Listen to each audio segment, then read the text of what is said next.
Sejam bem-vindas, sejam bem-vindos. Esse é mais um evento ao vivo da The Shift e dessa vez em parceria com a UI. Eu sou a Silvia Bastos, sou publisher da The Shift, essa plataforma que discute a inovação disruptiva o tempo todo, e eu vou acompanhar vocês aqui nessa conversa. O tema de hoje, né, como vocês sabem, não podia ser mais urgente: cibersegurança e IA, duas questões que subiram muito rápido na escala de prioridades das empresas, né?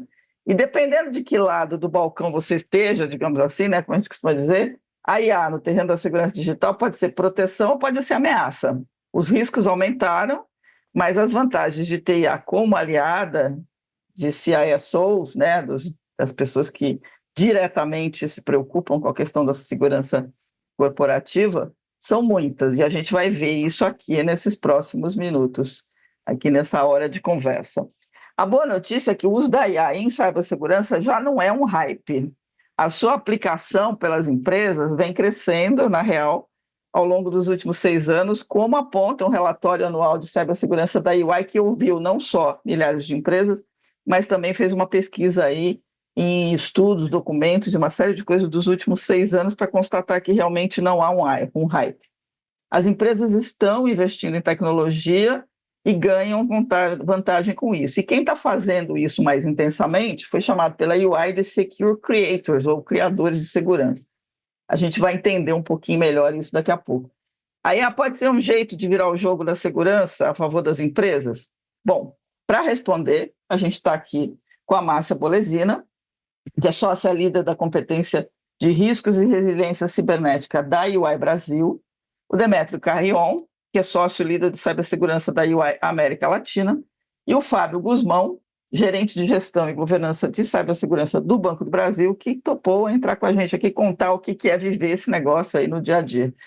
Márcia, Demétrio e Fábio, de novo, muito obrigada pela sua participação. Então, para começar, o Demétrio ele preparou um esquenta, que vai meio que desenhar aí as bases dessa nossa conversa. Então, eu vou passar a palavra para o Demétrio, para que ele faça a apresentação, e a gente continua depois a desenvolver aquilo que ele mostrou nesse bate-papo. Então, Demétrio, a bola é toda sua. Obrigada novamente aí pela participação aí do evento. Obrigado, Silvia. Parecendo direitinho a minha apresentação? Tá perfeita. Excelente. Cortei já metade dos slides, você falou que não pode falar besteira, né? Cortei mais um pedacinho, porque estou com o Fábio aqui, que é um grande cliente nosso do Banco do Brasil, e a elegância que é a Márcia Bolesina, que são pessoas que eu gosto muito. E Silvia, você é grande apresentadora, a gente já teve a oportunidade de fazer um podcast contigo. Então, obrigado a todo mundo. Eu sei que dia a dia é super corrido, então, para quem está aqui separando uma horinha, né, do seu dia, agora de manhã, é um privilégio para a gente, é um privilégio poder estar aqui contribuindo, estar conversando. E a ideia é ter um esquenta aqui sobre a questão de IA e inteligência, né? É sempre, acho que não falta uma apresentação de segurança que a gente não deixe de colocar algum fato estarrecedor com relação ao ataque cibernético. Eu acho que isso é importante, porque às vezes não está sempre na mídia, né? Não está sempre na mídia massificada e pode dar uma impressão de, às vezes, os ataques estarem arrefecendo. Para quem é de cyber, sabe que não, mas também, para quem fica também algumas informações para compartilhar com os colegas, clientes, chefes e equipe, né? Então, muito recente, uma empresa americana de petróleo sofreu uma invasão de um grupo bem famoso, Ransom Hub, em que teve sua operação de tecnologia e também de automação industrial, né, de prospecção, downstream, upstream, interrompida. Esse impacto dentro do quarter foi de 641 milhões de dólares, ou seja, são de lucros cessantes, de perdas operacionais. Mas não bastando isso, ela teve mais duas perdas, 35 milhões de dólares para fazer todo o processo de contenção do ataque cibernético e mais 20 milhões de dólares no atraso de implementação do SAP 4, né, SAP 4HANA. Então, quando soma, você chega a quase 700 milhões de dólares de impacto por um ataque cibernético que ocorreu poucos meses, né? Então, é um número absurdamente alto. Óbvio que a gente puxa, né, a sardinha aqui para o lado da consultoria, né? A gente viu que tem de consultoria e de segurança é uma fração dos potenciais impactos, sem contar outros impactos que não estão aqui relacionados a algum tipo de investigação, da SEC, alguma quebra de outro tipo de norma. Então, isso aqui é só para começar o jogo de perdas sendo bem significativas. E aí, fazendo a conexão com o tema de IA, e também profissionais, que vai ser algo que a gente vai abordar muito, né? O papel dos profissionais e do CISO também, né? Que papel cada um de nós tem, especialmente o CISO dentro das organizações. Você tem esse ambiente altamente massivo em ataques, cada vez mais complexo, uma capacidade aumentada dos atacantes, e ao mesmo tempo você tem mais de quase 5 milhões de vagas não preenchidas em cyber no mundo. Então, por um lado, você tem um crescimento anual de 0,1% de pessoas que estão se formando e entrando no mercado cyber, ao passo que a necessidade de profissionais de cyber cresce por ano em 19%. Então, a boca, né, do jacaré, né, como a gente fala, né, quando a gente vai ver a necessidade versus né, a oferta e demanda, né, a oferta de profissionais crescendo muito pouco e a demanda de profissionais crescendo uma velocidade muito maior. Você já tem um trabalho gigantesco a ser feito com relação à segurança da informação e você tem falta de profissionais para poder atuar. Óbvio que você tem, de outro lado, a inteligência artificial, que vem como uma ferramenta para ajudar a automatizar várias funções, né? Até porque hoje, se você pega um analista dentro de um SOC, ele é incapaz de analisar todos os alarmes que existem que acontecem dentro de um dia. Você teria que ter um caminhão de pessoas absurdo, né, incomensurável para poder ler e analisar todos os sinais. Então, obviamente, você já tem tecnologias que ajudam nisso, no CIEM clássico, e você tem também inteligência artificial, machine learning, não só dentro dessas ferramentas, também como outras análises de dados que você faz em cima. Né? Porém, quando hoje foi feita uma pesquisa, esses dados são do IC Square, né, o ISC2 que a gente fala, né, que dentre outras certificações é a dona da certificação CISP, né. Por outro lado, quando foram pesquisados, né, quando foram entrevistados, perguntados, perdão, as pessoas disseram que a maior carência hoje de conhecimento é a inteligência artificial e machine learning para a cybersecurity. Não é de maneira geral. Estou perguntando dos profissionais de cybersecurity quem é que tem algum domínio, né, um domínio, não qualquer domínio, né, um conhecimento ouvir falar, né, mas que tem algum domínio com relação à inteligência artificial e machine learning, é um gap muito grande, né? Eles consideraram 34% responderam isso como o maior gap. O segundo colocado ficou em 31%, salvo engano, o cloud. Então, você tem carência de mão de obra, e daquela mão de obra que existe hoje, você ainda está se adaptando ao conhecimento de AI e machine learning, natural, é algo que não estava tanto no mercado. E também você tem, do outro lado, a característica de você precisa automatizar, mas não tem esse conhecimento. Então, você tem esses dois jogos aqui. Quando a gente vê o ataque anterior, que eu falei do slide anterior, o que esses grupos, né, chamado, né, threat actors, né, que a gente chama na literatura, esses atores de ameaça globais, eles estão utilizando a inteligência artificial para melhorar os seus códigos. Então, você tem pessoas que com menor conhecimento técnico podendo executar ataques mais sofisticados, criando códigos, mas você também tem aqueles grupos que já são sofisticados podendo ficar mais sofisticados ainda. Isso se percebe quando pesquisadores obtêm esses códigos e analisam como esses códigos são melhor estruturados e extremamente comentados, o tipo de comentário que tem no código. Então, o nível de sofisticação, tanto, vamos dizer assim, técnica e processual, para você transformar, porque esses grupos hackers são empresas, é muito grande. Então, isso já se vem percebendo como uma maneira da inteligência artificial ser utilizada para melhorar os ataques técnicos. Obviamente que se fala muito, né, de AI ajudando, né, a construir fake news, a melhorar, né, os phishing, os ataques de phishing com um diálogo mais conectado com as pessoas, né, conectando, se eu coleto informações sobre o Fábio, sobre a Márcia, eu consigo criar uma mensagem muito mais convincente para eles com base em que eu obtive em mídias sociais ou na internet. Tá? Então, essas são características importantes, né? Da nossa pesquisa que a Silvia, né, comentou, que é uma outra fonte de informação, o que a gente viu é que as empresas que estão melhor posicionadas em segurança, elas utilizam tecnologias emergentes. E das tecnologias emergentes, que elas são as primeiras a adotar, a inteligência artificial é a mais preeminente. E que elas têm conseguido de 15% a 40% da redução à resposta a incidentes. Então, isso faz um arco com o que eu comentei sobre o nível, né, 1, nível 2 de SOC, por exemplo, em que você tem muitos sinais que precisam ser analisados, correlacionados. Alguns você acaba perdendo, e podem ser falsos positivos, podem ser falsos negativos, que é um grande problema. E você, tendo a inteligência artificial aplicada, você melhora a sua capacidade de resposta tremendamente. É um ganho fundamental sem você aumentar a quantidade de pessoas. Então, você consegue fazer mais com menos.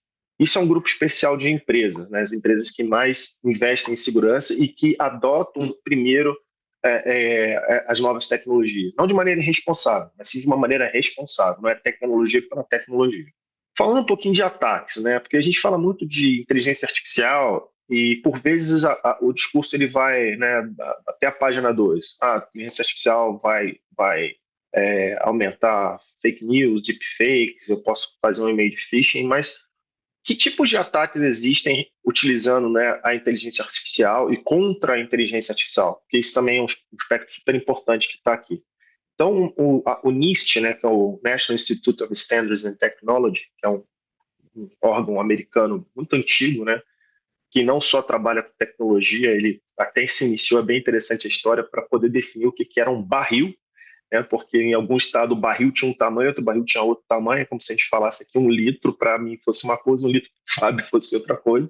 Então, eles foram criados, né, inicialmente para padronizar e hoje padronizam, né, tecnologias e aqui também nomenclaturas, nesse caso aqui terminologia e taxonomia de ataques cibernéticos, que é um passo importante. Se a gente não fala a mesma língua, dificilmente a gente consegue se congregar para poder criar ações. Né? Para o atacante, tanto faz, quanto maior o caos, maior a confusão, para ele sem problemas. Para a gente que atua na defesa, a gente precisa ter uma mesma taxonomia, partir de um mesmo ponto para criar diálogo e criar soluções. Né? Então, nessa taxonomia e terminologia do início, a gente tem 4 objetivos de atacantes. Aqui eu estou falando de Generative AI, tem também Predictive AI, tá? Estou falando aqui da segunda parte do documento. E são 4 pilares, né? A disponibilidade, a integridade, a privacidade e o abuso. Então, os atacantes, em geral, vão ter são esses 4 principais objetivos quando eles vão comprometer a IA. Ruptura da disponibilidade, violação da integridade, comprometimento da privacidade e essas violações de abuso que são um pouquinho diferentes do nosso diálogo de que vem de cyber, né? Que pensa em confidencialidade, integridade e disponibilidade. Então, vou dar um exemplo aqui na violação de abuso, é você ressignificar o propósito daquela inteligência artificial. Então, ela foi feita para fazer algo A, você consegue fazer algo B, por exemplo. Né? Os outros acho que ficam mais claros, né, de entendimento. O abuso ele é um pouco fora do nosso dia a dia. Tá? Também você pode ter violações de abuso em inserção de documentos diferentes e desses documentos você muda, né, o modelo no qual foi treinado, os dados nos quais a AI foi treinada, a dar respostas que você quer como atacante, não aquilo que foi normalmente desenhado. Então, esses são alguns tipos de abuso. Né? Nessa figura que está aqui, é interessante você ver o quadro que está embaixo, isso é retirado do próprio NIST, dessa terminologia e taxonomia de ataques em Machine Learning AI, são esses 4 tipos, né, as 4 capacidades que são objetivos de atacante, perdão, que é o que está no centro desses círculos, em inglês aqui, tá? Disponibilidade, abuso, privacidade, integridade. E mais afora, que a gente pode perceber nessa caixa maior, que eu faço um zoom aqui de disponibilidade, você tem as capacidades que são alavancadas pelo atacante. Então, você tem controle de recurso, acesso a query, acesso a dados e também o controle, né, dos dados que foram treinados, foram utilizados para treinar a AI. E mais afora, onde a gente tem as setinhas conectando os tipos de ataque, ou classes de ataques. Isso é muito importante como estudo, obviamente eu não vou entrar aqui, mas isso começa a dar uma base para, por exemplo, se começar a discutir qual é o objetivo do atacante, o objetivo é disponibilidade, que tipo de capacidade o atacante pode levantar, controle de recurso, e para o controle de recurso, que tipo de ataque ele pode fazer, uma negação de serviços ou, por exemplo, uma injeção de prompt indireto. Né? Então, aqui tem várias formas de você começar a discutir, uma delas é, por exemplo, você manipular a AI e essa manipulação direta, né, injection, né, indireto do prompt é colocar uma pessoa no meio e convencer essa pessoa a fazer um prompt que você deseja. Então, tem algumas formas de fazer isso utilizando tecnologia. Ok? Então, isso aqui é uma visão geral para que vocês tenham, né, quem não teve ainda contato com esse documento, é bem interessante da gente conhecer o que está discutindo, né? Como eu falei, confidencialidade, integridade, disponibilidade, que quem, né, tem carreira de segurança sempre ouviu falar, a gente começa a ver umas nuances aqui dentro da Generative AI, dessa taxonomia e classificação, ok? Para fechar, nesse esquenta, a gente tem do lado esquerdo aqui, né, em cima dessa águia, 70% das empresas que foram consideradas as Secure Creators na pesquisa da UI, que a gente distribui em dois grupos, aqueles que são mais avançados e os outros são suscetíveis, né, mais suscetíveis a ataques. Daqueles que foram considerados Secure Creators, tem vários, né, itens que compuseram para que ser um Secure Creator, mas 70% deles eles têm essa característica que estão no quadro direita. Que tecnologias emergentes eles estão utilizando para simplificação e para automação. E disparado você tem inteligência artificial, machine learning, aqui em cima. 30% estavam já em estágios finais de implementação, 32% já tinham uso, e aí copo meio cheio, meio vazio, né? Tem 40 e poucos por cento aí, e 38% que não utilizam, ainda não estão em fase muito inicial, não pensam em implementar. O SOAR já é uma tecnologia mais antiga, não extremamente antiga, mas prévia à inteligência artificial, mas ainda a gente não vê ela implementada em larga escala, então você tem aí também uma bela distribuição, empresas com 35% em fase final de implementação, mas ainda poucas em uso, 16%, orquestração e automação para cloud, 30% ainda no estágio final de implementação e 16% em uso. E DevSecOps, né, acho que isso também salta muito aos olhos, que é algo que a gente imagina 100% implementado, quem sabe considera às vezes até uma trivialidade no sentido de como não ter isto, ainda com uma adoção de 19%. Então, suas esteiras de desenvolvimento de software hoje ainda carece, né, tem o DevOps, mas ainda carece o Sec implementado, né, no sua estrutura.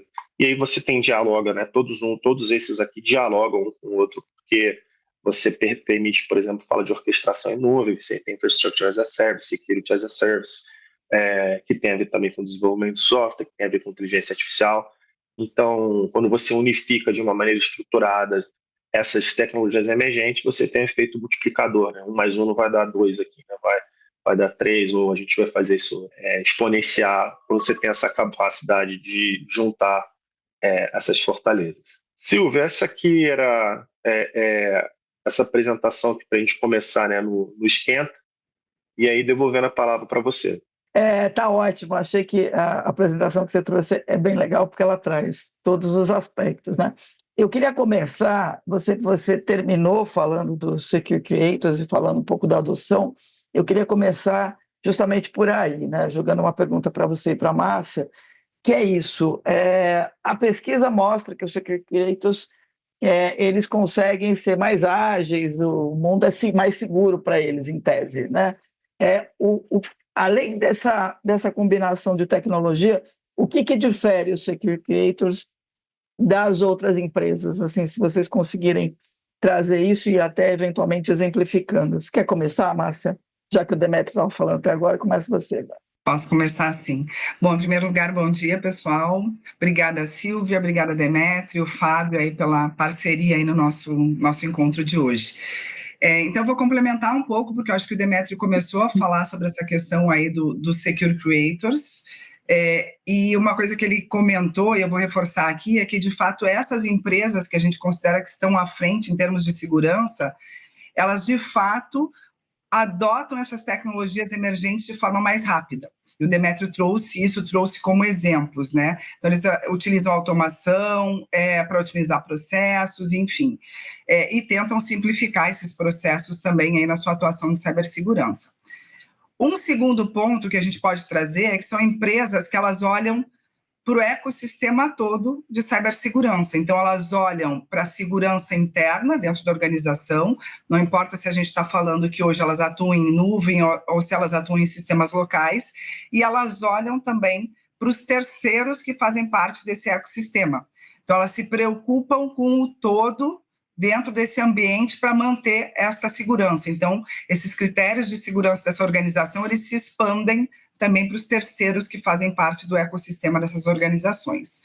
E um terceiro ponto que eu acho que é importante a gente trazer aqui também é que são empresas que pensam na segurança em todos os níveis. Então, elas têm uma preocupação de ter os seus funcionários, colaboradores treinados em termos de segurança, então elas se preocupam em passar essas orientações de forma clara, para que essas pessoas possam, de fato, aplicar esses requisitos. Elas olham para um time de tecnologia, com um olhar diferenciado, para apoiar esses times a trazerem produtos, serviços seguros, e a gente vai até um nível do board da companhia. Então, todos os níveis dentro da organização dão a devida importância à segurança cibernética. E na prática, quando a gente pensa, por que é tão importante todo esse investimento? A gente vê na prática que essas empresas são muito mais rápidas na hora de detectar um incidente. Então, as empresas que estão nesse nível, em média, pela nossa pesquisa, detectam incidentes em 5 meses. A gente está falando das empresas que não têm esse nível de segurança, que elas levam mais de 10 meses para fazer uma detecção de incidentes. E quando a gente olha para o número de incidentes anual também, a gente está falando, sei lá, de uma média de 20 para essas empresas seguras, e a gente já passa aí de 40 incidentes para as empresas não seguras. Então, na prática, esse investimento se mostra aí muito claro nesses números. Então, essa é a grande diferença dessas empresas que fazem esse maior investimento em segurança de fato. Boa, Demétrio, você quer complementar? Eu achei ótimo o que a Márcia falou, e ela abordou pelo polo positivo e pelo polo negativo, né? A gente se encontra no meio, né? O polo negativo é que quando a gente vê as empresas, a maioria das empresas se movimentam por 2 motivos, em geral. É o motivo de sofrer um ataque, ou o seu concorrente sofreu um ataque e o prejuízo foi tamanho, seja reputacional, seja financeiro, ou porque tem uma regulamentação que as obriga a fazer isso. Certamente no grupo do Secure Creators são empresas que passaram por um desses itens ou pelos 2 desses critérios, né?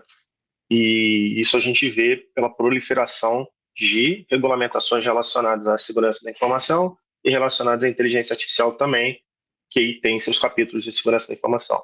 Então, por exemplo, um artigo que eu li ontem falando sobre a TSA, já no 3º round, no aumento de requisitos de segurança para ferrovias e transporte aéreo. Isso não é à toa. A gente viu, já viu um pouquinho para trás, aqui no Brasil, a LGPD. Quem está aqui viu o que era o antes, o durante e o depois da LGPD. Então, durante a LGPD, durante, eu digo assim, naquele momento de implantação, né? Porque o durante da legislação ela está válida. Você viu, subiu extremamente o nível de conscientização de segurança da informação, os projetos, mas depois, como não foi vista tanta multa ou tanta repercussão, isso caiu. Mas eu também vou falar do positivo aí. Melhorou muito depois da Lei Geral de Proteção de Dados, o nível de conscientização dos brasileiros, e claro, lideranças com relação à segurança, ajudou bastante. Então, assim, a abordagem da Márcia, eu não vou repetir, foi perfeita, né? Que são essas mudanças internas e o valor agregado. Eu, pelo polo, né, negativo, vamos dizer assim, que vai para o meio para se encontrar, que a maioria das empresas correm atrás do prejuízo, né? Não correm atrás. Tirando uma que a gente tem visto agora, tirando uma não, né?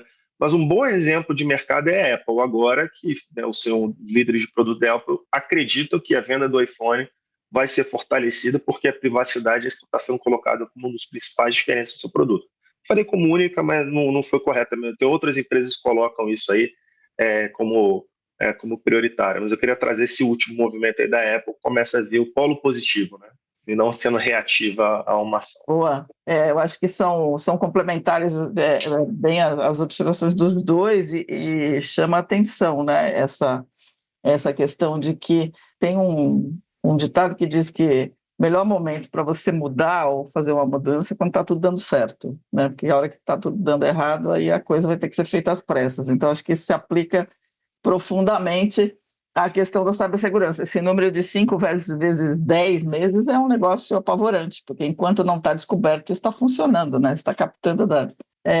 Bom, Fábio, você está no fogo cruzado dessa coisa, né? Você está no meio aí, no olho do furacão. A Márcia mencionou que isso aqui, que a cibersegurança é uma coisa que na Security Creators é tratada como uma coisa que compete a todo mundo, né? Então eu queria te perguntar, a cibersegurança no Banco do Brasil subiu ao board, né, como um tema prioritário? Como é que a IA está mudando o seu trabalho no banco e como é que estão as iniciativas de cibersegurança de vocês aí? No que você puder contar, obviamente, porque o Claro, segredo é a claro. alma do negócio nessas histórias. Bom dia, Silvia. Obrigado pelo convite, o Márcio, a Demétrio, pela parceria. Bom, nosso fogo cruzado lá é diário, né? E acredito que todo o sistema financeiro hoje no mundo é o mais atacado, sem dúvida, até porque a gente está falando do melhor ativo, né? A gente está falando de dinheiro, de recurso, que acaba auxiliando em qualquer atividade aí que a gente queira fazer, tanto lícita quanto ilícita. Então, acaba sendo realmente um dos maiores focos de ataque. E é claro que isso acaba permeando o board de uma forma bem natural, até porque o que a gente mais vê hoje no dia a dia são notícias de ataques, não é? Então, a gente costuma consolidar essas notícias aí num nível mundial e quando a gente começa a observar esses resumos que nós recebemos, cada dia tem mais, né? E o board ele começa a fazer uma associação da visão de cibersegurança não só como uma parte que protege a instituição, mas ela viabiliza o negócio. Então, ela, na verdade, ela consegue promover aquilo que todo mundo tem que se preocupar, e principalmente o cliente, né? Quando ele, para nós, no sistema financeiro, quando ele vai consumir um serviço bancário, ele precisa que o serviço esteja disponível, que seja íntegro, os dados consistentes. E essa visão, ela hoje permeia desde o cliente, como usuário do sistema, até o board, como o patrocinador desse movimento da instituição. E acredito das instituições como um todo. E a IA, na verdade, ela vem como, né, já há algum tempo, como um grande facilitador, porque hoje, como o Demétrio falou na apresentação, temos um limitador aí com relação a profissionais de cibersegurança, não é? E o Demétrio entrou com um número mágico de 4 milhões, né, Demétrio, que realmente esse número vem crescendo. E a última vez que eu li a respeito do tema no Brasil, a gente estava falando de mais ou menos 700 mil profissionais. E eu acho que cabe destacar aqui que não é o profissional convencional, aquele que quer trabalhar na área, mas aquele profissional que tem um conhecimento que chega já andando junto com a turma, né? E como a gente tem esse déficit mundial e no Brasil também bem considerável, e o banco tem uma característica, né, que a gente não contrata profissionais de fora, é concursado, né? A gente tem uma preocupação muito grande com informar esse profissional para que ele possa atuar ali de forma bem consistente. E, ao mesmo tempo, a gente não tem disponibilidade para aumentar essa quantidade de funcionários, né? Essa limitação interna, ela nos deixa ali numa situação em que ou eu atuo de uma forma mais automatizada, ou então eu vou começar a não dar conta do negócio. E a IA, ela traz exatamente essa facilidade para nós, que, principalmente baseada ali em machine learning, a gente consegue atuar de uma forma muito mais efetiva, o que me permite focar o técnico hoje numa atuação mais especializada, onde realmente eu tenho a necessidade aí de uma coisa mais específica, uma atuação mais pontual. Então, acho que hoje a IA, se não tivesse nos ajudando, seria um grande dificultador aí, não só para nós no Banco do Brasil, mas para todo o sistema financeiro nacional e mundial. Bem bacana. Isso que você mencionou, a gente tem uma pergunta que entrou aqui que eu vou jogar para vocês, porque ela tem a ver com uma soma do que foi falado até agora, e eu acho que deve estar na cabeça de muita gente. Né? Fábio, você falou, assim, o Demétrio falou da falta da dependência da falta de profissionais, você está mencionando o investimento não só em pessoas, mas em tecnologia de automação, todo mundo falou disso. E aí a pergunta do Sandro é a seguinte, com base em tudo que vocês apresentaram, né, é possível imaginar, supor que o nível de investimento necessário para proteger uma empresa, seus clientes e a sua cadeia produtiva pode inviabilizar um negócio em função de alta demanda de recursos financeiros para fazer isso Ou a gente tem uma resposta que pode acalmar a preocupação do Sandro, que eu imagino que sim, né? Porque senão, assim, o remédio matar o doente não deve ser o caminho, né? Então, vocês querem começar? Demétrio, você quer começar? Depois eu passo um pouquinho para o Fábio e para a Márcia. Se a gente pensar que o investimento da proteção ela é feita empresa a empresa, esse é um investimento que não vai se pagar, não vai ter dinheiro para isso. O que a gente precisa buscar hoje é uma mudança do ecossistema, Tá. porque aí vira um investimento conjunto. Obviamente que existem ações que o Banco do Brasil, aqui, o Fábio está conosco, tem que tomar por si só, né? O Banco do Brasil ele tem que zelar pela confidencialidade, disponibilidade, integridade das suas informações, são ações que o Banco do Brasil vai fazer para o Banco do Brasil.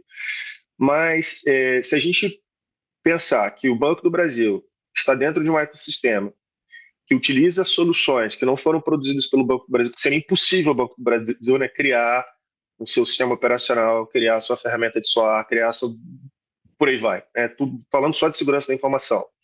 E aí você vê os Estados Unidos criando um grupo de trabalho em que se aumenta a responsabilidade das empresas que desenvolvem software para que segurança seja segurança by design, né, o security by design, e não mais jogo para o mercado usa e depositivo é o que faz, então você já começa a falar do investimento, uma responsabilidade integrada. Então, se uma empresa desenvolve o seu software com mais responsabilidade, que utiliza bibliotecas de um outro fornecedor, que faz segurança em primeiro lugar, o Fábio, quando adotar isso dentro do Banco do Brasil, seja uma solução de segurança da informação, seja uma aplicação para negócios, ele já parte de um terreno melhor, mais alto.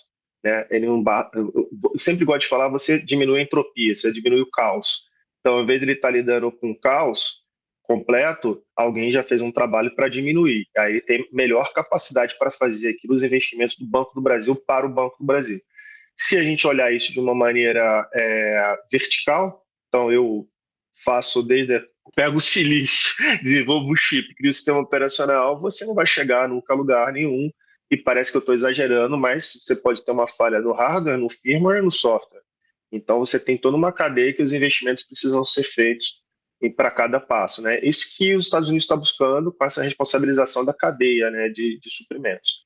Ou seja, o conjunto ajuda a diluir. Márcia, tem formas de lidar com...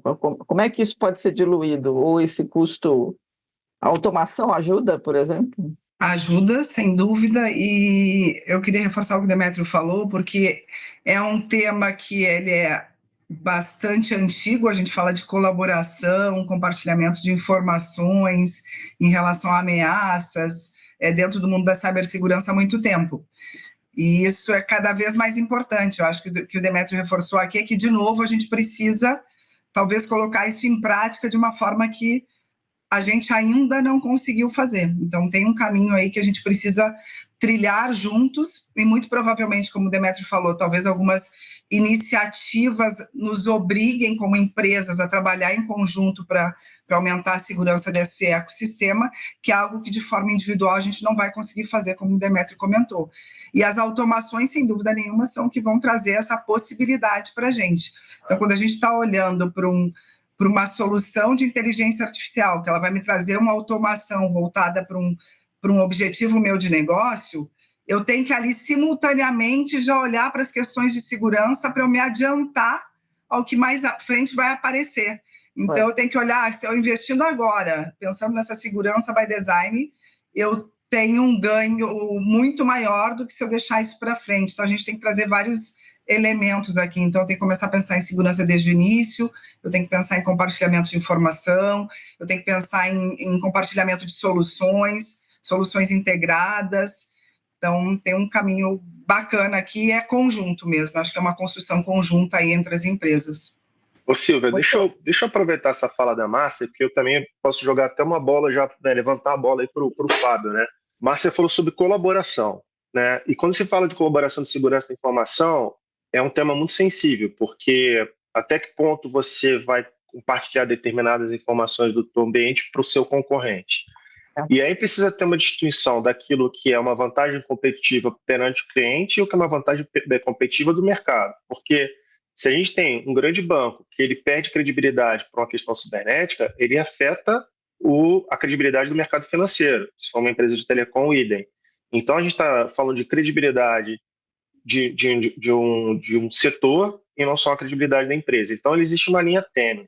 E eu sei porque a Márcia, há muitos anos, né, ela já foi, né, da indústria, ela trabalhou com telecom, e a Márcia já me deu vários exemplos bons e ruins de colaboração. Eu tenho certeza que o Fábio também vai ter exemplos bons e ruins com relação à colaboração ou falta de colaboração. E eu acho que no caso do Fábio, acho que, para mim, Fábio, você é o que é um expert no assunto, né? Quando você fala em informações relacionadas a fraudes financeiras, existe um compartilhamento muito grande, porque você não quer que um fraudador, né, que aplicou um golpe no banco A, você já coloca ele numa lista ali de pessoas a serem, né, monitoradas, né? Evitar o crédito, assim como você pensa no nível de pessoa física, um Serasa e um SPC, porque você está diminuindo, né, o conhecimento de mercado, diminuindo a capacidade dos atacantes. Então, eu imagino que o Fábio aí tenha boas histórias também relacionadas a isso, da colaboração do sistema financeiro, que notavelmente é o sistema, né, é a indústria mais avançada, né, em termos de segurança da informação. Silvio, eu dei aqui uma de entrevistador, mas é porque eu achei muito legal e eu sei dessas nuances que ambos têm, tá?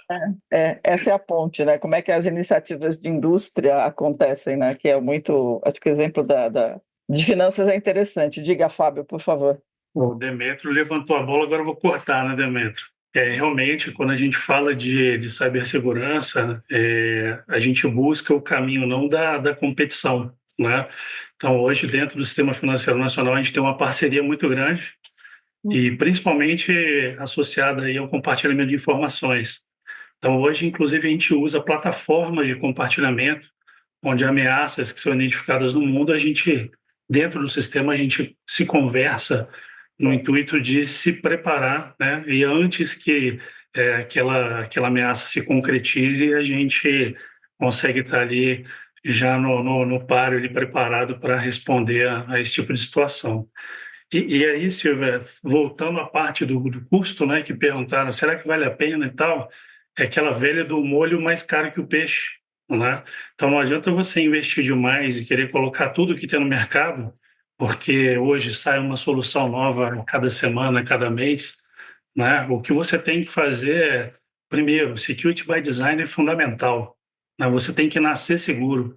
Porque hoje, quando você lança uma aplicação, publica uma aplicação com problema, com vulnerabilidade, o custo de correção dela acaba sendo ali por volta de 10 vezes o valor de desenvolvimento.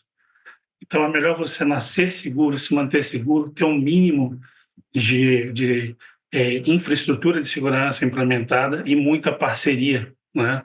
E essa parte de compartilhamento de informação também é fundamental para essa rodada tranquila, né, de uma empresa, de uma aplicação. Boa, eu acho até que tem uma questão assim, né? Se os cybercriminosos se conversam entre si lá na Deep Web, por que aqui em cima a gente não deveria compartilhar também, né? Exatamente. Eu acho que o ecossistema dos atacantes, ele é complexo e colaborativo. Exatamente. Então você tem as organizações criminosas que são capacitadas em criar, né, os hacks, né, que são os trojans, né, de acesso remoto, que o outro ele rouba credenciais. Então você tem um ecossistema de colaboração, você não tem de novo uma verticalização, para usar o que eu falei, né? Você não tem uma verticalização do crime cibernético, daquele que rouba os dados, cria um malware, cria um trojan, né, e executa. Você tem uma especialização. Então eles já atuam na maneira de um investimento otimizado, cada um naquilo que ele tem um core, né? Então, isso é interessante, né? E eu queria falar uma coisa que eu não queria esquecer, né? Quem já viu, né, o 2001 Odisseia no Espaço, ele tem muita filosofia da inteligência artificial ali no final, né? Que o HAL 9000, ele toma controle porque ele tinha uma missão a cumprir. E o humano vira um detrator, né? Uma barreira para ele cumprir a missão. Mas eu queria lembrar também uma coisinha do começo do filme, que eu acho que fala muito aqui do que, por incrível que pareça, fala muito do que a gente está conversando, né? No amanhecer da humanidade, ali tem o hominídeo, né, entre o macaco e o ser humano naquela transição, ele encontra um pedaço de osso gigante, não sei se era um fêmur de um animal, e dá uma cacetada no outro, né, no outra tribo lá, e percebe, né, que existe a arma, né? A gente é muito mais rápido como humano em encontrar que fazer de mal do que fazer de bem, né? A primeira coisa que ele fez não foi matar um animal para poder comer, foi dar uma cacetada na cabeça do próprio humano, né? Então, tem as perguntas aqui sobre inteligência artificial, né? A gente tem um pouco disso, e a colaboração fica em segundo plano, o entendimento como protetor e como colaborador fica no segundo plano. A gente precisa mudar esse jogo aí que está muito no mindset, né? Na maneira que a gente pensa o mundo, né? Super bem lembrado. Eu lembrei de jogar para coisa para cima, mas essa de sair dando uma cacetada no companheiro do lado ali é realmente. Foi que ele controlou a água, né? Que ele tinha acesso à água, foi que ele controlou para dele, né? E o outro, os hominídeos, depois, foram embora. Eu queria pegar essa questão aqui, várias questões que vocês trouxeram por causa da pergunta do Sandro, né? Essa questão da colaboração, ela é essencial. A gente tem um cenário em que clientes e consumidores eles já medem a confiança deles nas empresas pela régua de quão seguras digitalmente elas são. Portanto, se aquela coisa do molho mais caro que o peixe, etc., é uma questão de que se você não coloca o molho certo, o papel da sua reputação vai te custar o mais caro, né, muito mais caro do que o investimento na tecnologia. Mas, de qualquer forma, a Márcia lembrou bem, e depois vocês também somaram, que um jeito, além da colaboração, um jeito de avançar é montar uma estratégia em que é security by design, né?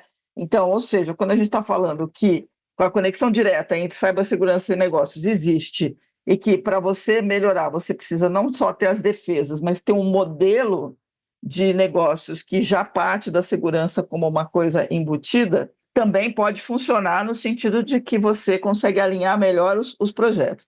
Aí a minha pergunta é o seguinte: o consumidor quer a segurança, mas dá para criar uma estratégia de security by design, security first, sem fricção nas interações? E eu acho que isso o Fábio pode começar respondendo, porque a gente, como cliente, odeia senha, odeia não sei o quê, né? Mas as coisas são importantes. Isso é uma prática que talvez envolva uma educação de todo um ecossistema. Então, eu queria perguntar para vocês, a IA pode ajudar nesse processo de não fricção? Ao mesmo tempo, dá para pensar um modelo que, ao você colocar o security by design, o security first, facilita a inexistência dessa fricção, porque fica todo mundo combinado, como diz nas escolinhas lá dos filhos da gente? Essa parte de fricção com o cliente é muito, muito complicada, né, Silvia? Porque hoje o cliente está muito empoderado, não é? E com as redes sociais, então, qualquer tipo de fricção vira manchete e a gente tem que tomar esse cuidado.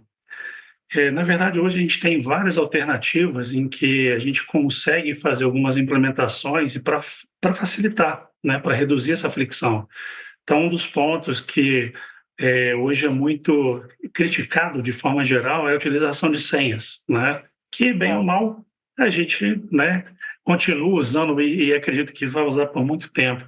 E como que a gente consegue superar esse tipo de situação? É uma forma que já bem utilizada hoje a parte de biometria, né? É fingerprint ou biometria facial, e uma evolução dessa facilidade, né? Seria hoje o que a gente chama de behavior, né? Então eu passo a considerar o seu comportamento. Então eu consigo captar, por exemplo, como você tecla no seu celular, a posição que você segura o telefone, para o nível de pressão do dedo.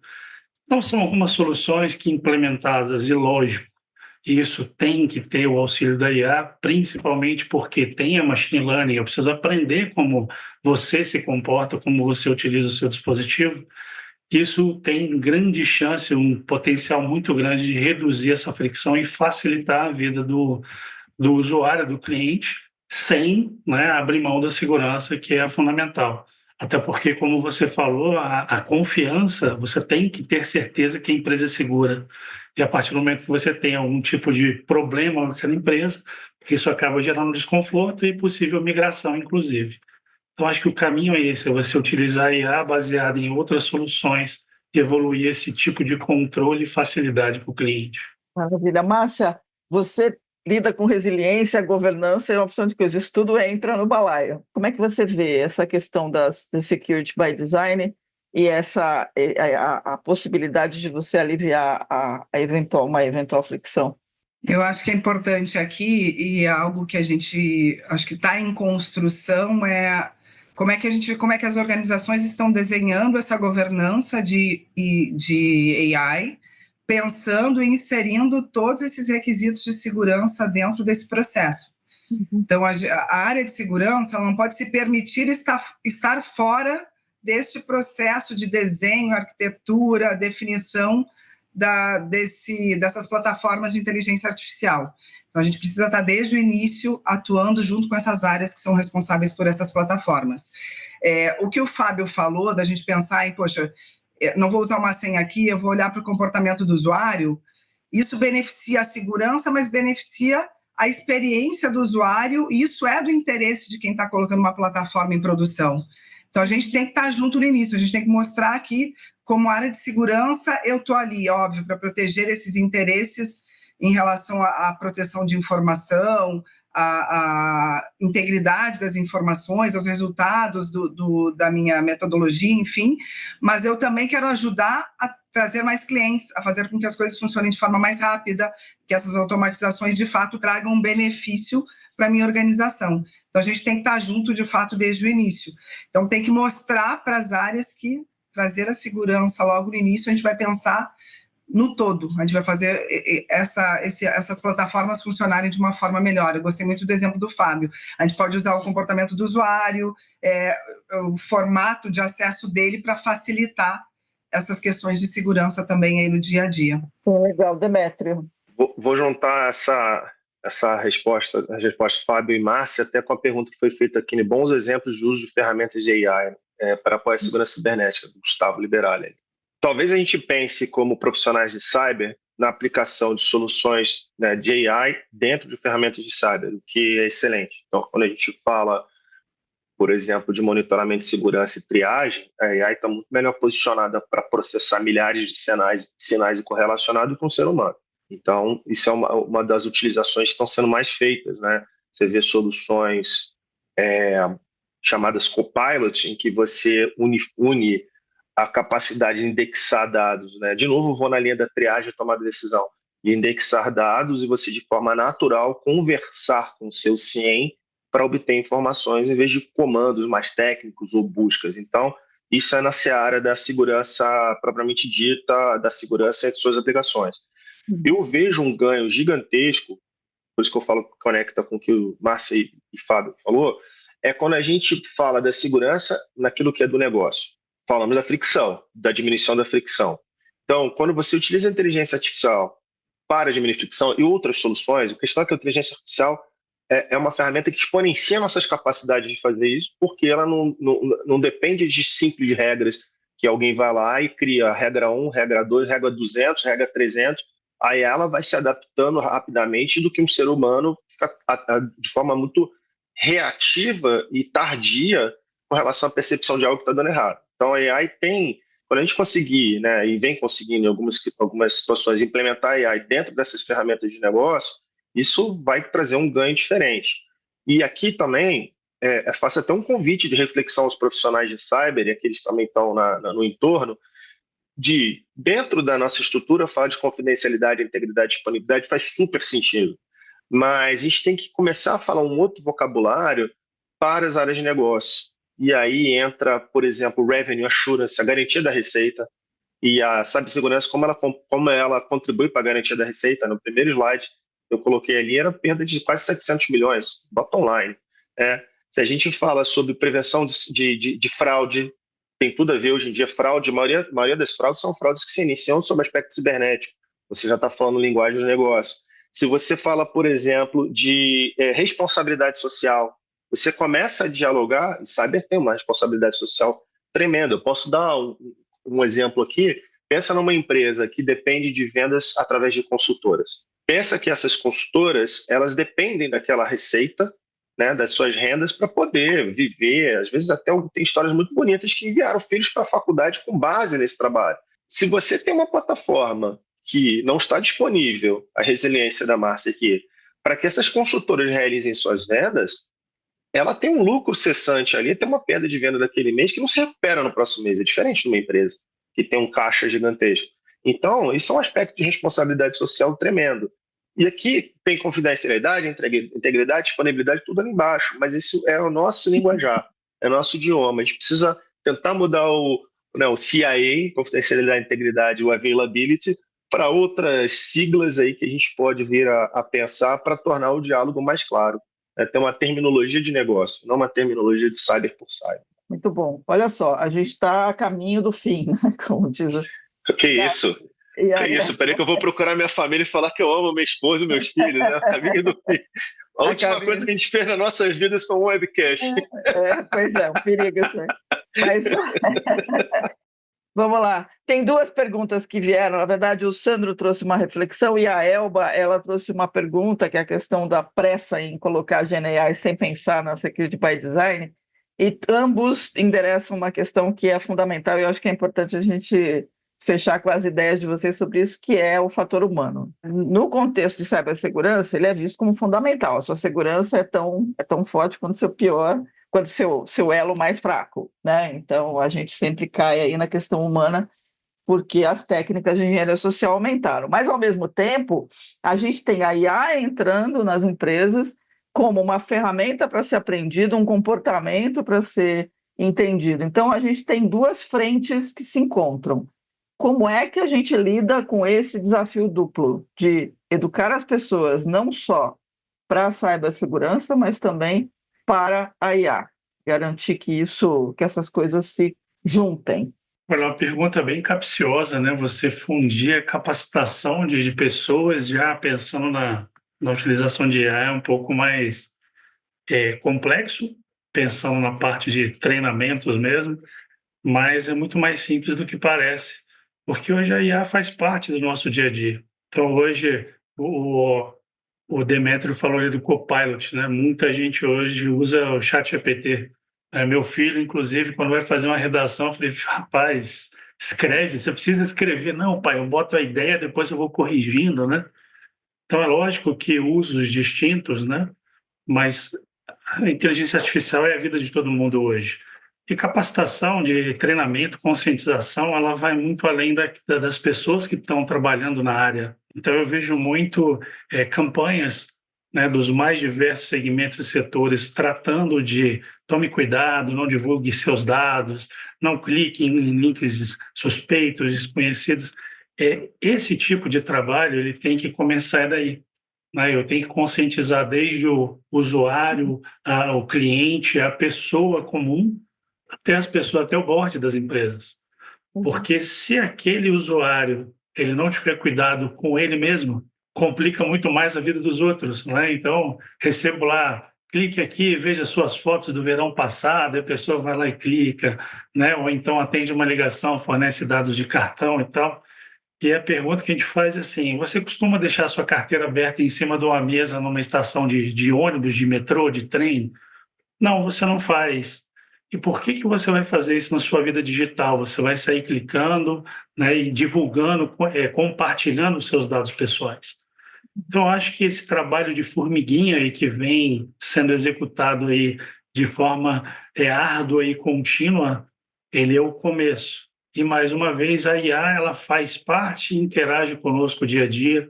E acredito que hoje, se não tivéssemos a IA, o mundo estaria um pouquinho mais caótico, porque a gente tem o déficit de profissionais e uma necessidade de atuação muito mais intensa, né? Eu não sei se vocês chegaram a ler, isso é uma matéria recentemente falando que 2030 é o ano em que os ataques por inteligência artificial vão superar os ataques humanos, né? Então, a gente tem um universo aí de 5 anos e 2 meses para estar preparado para uma situação em que a interação máquina-máquina vai ser um pouco mais intensa do que a gente tem hoje. Silvio, eu acho que esse é o caminho, né? Preparar e acompanhar, né? Maravilha. Então, tá vendo, Demetra? A gente está perto do fim. Máquina atacando mais que humanos. Olha, eu vou passar a bola para você, devolvendo a piada. Mas como é que a gente lida com o fator humano e coloca tudo dentro dessa trilha? Acho que o Fábio trouxe muito bem as questões de educação. Trouxe bem. O Fábio trouxe bem. Então, para não me tornar repetitivo, eu vou agora pelo polo positivo, né? Na outra resposta, fui pelo polo negativo, né? Minha mãe não entende muito bem o que é hacker. A minha filha de 4 anos sabe o que é um hacker. Então, as novas... Eu sou da geração, né, millennial, né? Então, as gerações mais novas... Não sou millennial, não. Obviamente aqui tá, o pessoal vai achar que eu sou boomer, mas também não sou, não. Mas a nova geração já se torna nativa. Também essa questão nativa digital vai ajudar. Acaba não sendo um ensino formal, né, de segurança, mas entendimento do mundo digital vai ajudar também, vem nos ajudando. Mas a gente tem várias gerações convivendo juntas hoje no mercado de trabalho, e os ataques também não são só no mercado de trabalho. Eu acho que está aí, tá esse aprendizado intergeracional também é super importante. Assim, eu acho que comentaram muito bem, quero fazer só um complemento, porque essa questão do fator humano, a gente tem que estar preparado entendendo o tipo de ataque, ou que reações a gente tem que ter, e ao mesmo tempo estão usando a inteligência artificial para fazer isso de uma forma que nos engane e se torne cada vez mais difícil para a gente identificar essas ameaças, esses ataques, enfim. Então, aqui tem um conflito. Então, está melhorando do lado dos atacantes, mas a gente também acho que tem que se fortalecer, porque a gente pode usar a inteligência artificial também para preparar melhor as pessoas. Acho que é um facilitador destes treinamentos e da capacitação das pessoas. Então, a gente tem que fazer uso dessa tecnologia para nos ajudar também na capacitação, além de tudo aí que o pessoal já comentou, o Fábio, Demétrio, enfim. Perfeito. De qualquer forma, não dá para não pensar no lado humano quando a gente está falando de todo esse contexto, né? É um combinado que é impossível tocar para frente sem isso. Bom, então, para encerrar mesmo, virando aqui, porque o pessoal quer saber um pouco mais, 2025, a minha pergunta é o seguinte, aí vocês têm 1 minuto para responder, assim, qual é o melhor argumento que as áreas de segurança deveriam usar para conseguir mais budget para segurança agora em 2025, na hora de discutir com o board? Fábio, você já treinou esse? Quando a gente fala de recurso, é bem complicado, né, essa defesa. Mas não é eu só o acho recurso, que... né? Mas é a atenção também. Ela precisa de forma geral, né? Uhum. Eu acho que um caminho que pode ser utilizado é o seguinte: quanto custa o investimento aqui? Quanto que a gente precisa investir efetivamente? X, né? E quanto custa a empresa parada por uma semana, um mês, né, 15 dias? Então, isso é uma relação que você acaba fazendo a visão deixa de ser de despesa efetiva e passa realmente a ser investimento, ou seja, aquilo vai garantir uma perenidade da empresa, continuidade dos negócios e conseguir sobreviver a esse mundo que a gente está hoje de ataques constantes aí, e a defesa é o primeiro caminho aí, uma proteção tem que existir, né? Você concorda, Márcia? O caminho é pelo bolso? Quer dizer, hoje, olha o tamanho do prejuízo, tem um argumento melhor. Eu concordo com o argumento do Fábio e complemento que não faltam exemplos, infelizmente. O primeiro slide do Demétrio é um exemplo claro, então, e infelizmente tem exemplo em todas as indústrias. Então, a gente pode usar isso e ninguém quer passar por isso. Então, o que a gente vê muitas vezes dos nossos clientes a empresa que está aqui do meu lado, do meu setor, muito próxima, sofreu um ataque. Imediatamente, o board das empresas do mesmo nível vem até a nós, a outras empresas, e me ajuda porque eu não quero passar por isso. O que eu tenho que fazer para não passar por isso também? Então, a gente está repleto aí de exemplos ruins, infelizmente, de ataques e dos impactos, e eu acho que isso ajuda e fortalece o argumento do Fábio também. Bacana. Demétrio, quer fechar? Show. Primeiro, deixar claro aqueles investimentos que são não discricionários, são aqueles de compliance, atendimento à legislação. O segundo é a gente olhar a cyber do negócio para a cyber, não do cyber para o negócio. Foi aquele item que eu comentei sobre quem cuida da receita, vamos falar de revenue assurance, aquele que cuida de compliance, vamos falar de compliance, aquele que cuida de jurídico, vamos falar de riscos jurídicos. E aí as implicações, né, a gente faz de trás para frente. Eu diria, e eu estou com os demais aqui que eles falaram, acredito muito que o exemplo ajuda, tanto o exemplo bom quanto o exemplo daqueles que sofreram. Infelizmente hoje os que sofrem são aqueles que se movimentam mais, né? Sofrem com cyberataque, se movimentam mais, e é bom de falar, olha, você quer estar nessa posição, melhor não, né? Então eu vejo essas três linhas aí de convencimento. Bom, gente, obrigada aos três, obrigada a todo mundo que nos acompanhou até agora, tem um montão de gente aqui acompanhando. Eu acho que a conversa foi muito legal, foi extremamente pertinente nesse momento, acho que os alertas são fundamentais e os insights para resolver problemas também. Então, muito obrigada aqui pelo papo. Espero que a gente possa fazer novas conversas sobre isso. Vai ter muito motivo, pelo menos, ou muito assunto. Desejo a todos aí uma ótima semana. Obrigada, gente, de novo. Obrigadíssima. Obrigado. Bom dia. Obrigada. Obrigado, Bom dia. pessoal. Bom dia. Tchau, pessoal. Bom dia.